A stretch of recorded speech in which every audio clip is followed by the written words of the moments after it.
On va maintenant prendre la direction de Saverne pour découvrir un lieu qui travaille en circuit court. C'est la pâtisserie de Michael Reutenauer, accompagnée des jardins de Martelberg. Alors je ne sais pas si c'est la pâtisserie qui s'appelle Jardin de Martelberg ou si c'est les jardins qui entourent la pâtisserie, puisque en fait vous avez décidé de travailler tellement en circuit court que vous allez piocher dans votre jardin. C'est ça le concept ? Oui, tout à fait. En fin de compte, c'est l'atelier où effectivement on produit donc la pâtisserie, les viennoiseries, du pain, etc. Mais il y a également surtout les jardins du Martelberg qui nous permettent justement de produire maintenant, on a commencé il y a 1 an, nos propres fruits, nos propres herbes aromatiques, nos propres framboisiers, et voilà. Donc c'est un projet qu'on... Et comment vous est venue l'idée ? Parce que c'est vrai qu'à la télé, on a vu il y a quelques années Marc Vera qui allait chercher quelques fleurs dans les champs derrière chez lui. Vous, c'est venu comment ? Le besoin de se renouveler au bout de 32 ans de métier ? Une envie, une véritable philosophie. On voulait vraiment passer un cap, faire un petit peu ce qu'on voulait depuis toujours. Je pense qu'avec 32 ans d'expérience, j'étais prêt pour franchir ce pas et pouvoir proposer autre chose. Notre métier est en train de changer.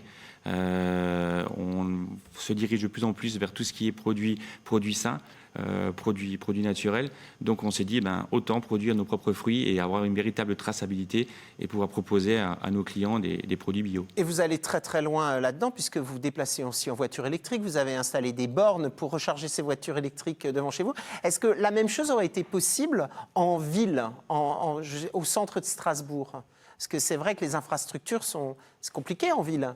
Bien sûr, ça aurait été beaucoup plus compliqué. Il nous fallait un espace. C'est pour ça que ce projet, ça fait 5-6 ans qu'on le prépare.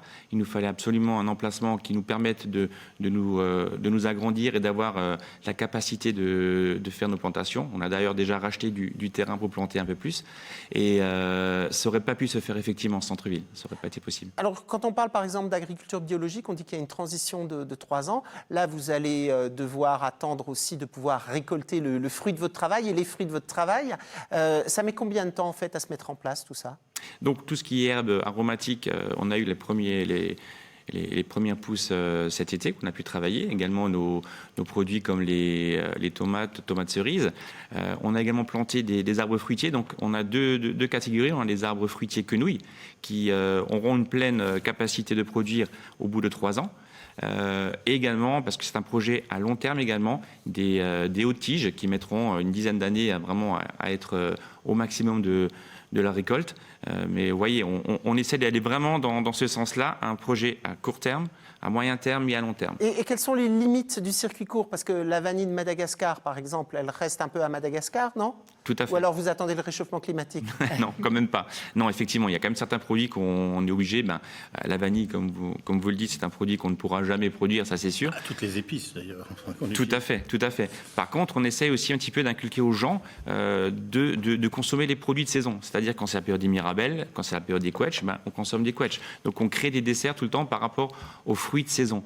Et on essaye au maximum maintenant d'éviter par exemple les tartes fraises au mois de décembre, au mois de janvier où c'est pas du tout la période. Et justement par rapport à votre travail de pâtissier, de boulanger, votre métier de base, est-ce que cette réflexion sur le circuit court, ça a aussi redéfini un peu vos recettes en se disant peut-être que la vanille de Madagascar, on n'est pas obligé d'utiliser de la vanille, on pourrait faire autre chose avec des choses de chez nous. Est-ce que vous avez créé de nouvelles recettes en fonction des produits ? Tout à fait. Par exemple, on a lancé des lunchbox glacés cet été. Plutôt que de mettre de la glace vanille à l'intérieur, on a travaillé des herbes aromatiques, des choses qu'on avait dans le jardin. Donc on a fait une glace à la menthe avec la menthe du jardin. Donc on peut recréer des choses. Il nous faudra du temps, mais c'est dans ce sens-là qu'on est en train de travailler de plus en plus. Et après, économiquement parlant, est-ce que c'est intéressant ? Est-ce que le public et les consommateurs sont réactifs ou est-ce que ça coûte beaucoup plus cher de produire à côté plutôt que de faire venir quelque chose de très loin ? Non, ça demande simplement, ça nous demande du temps tout simplement. Aller voir les producteurs locaux, voir avec eux s'ils peuvent nous fournir. C'est plutôt dans ce sens-là que c'est un petit peu plus compliqué.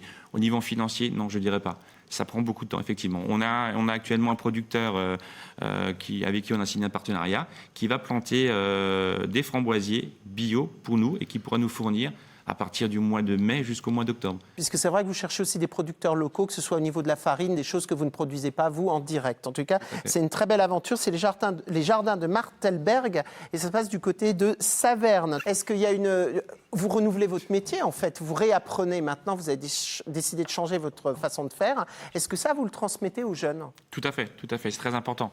D'ailleurs, 50% de l'effectif qu'on est, on est actuellement une entreprise de plus de 30 salariés, 50%, ce sont des gens que j'ai formés au courant de toutes ces années. Certains étaient partis, ont évolué ailleurs et sont revenus chez nous aujourd'hui. Et ça intéresse les écoles aussi, aux alentours? Tout à fait. Mais actuellement, dans notre métier, effectivement, il y a un gros problème au niveau de la formation et surtout du recrutement des apprentis. Tout à fait. C'est un gros problème actuellement, mais on va y remédier. Et voilà, on espère que ça ira mieux.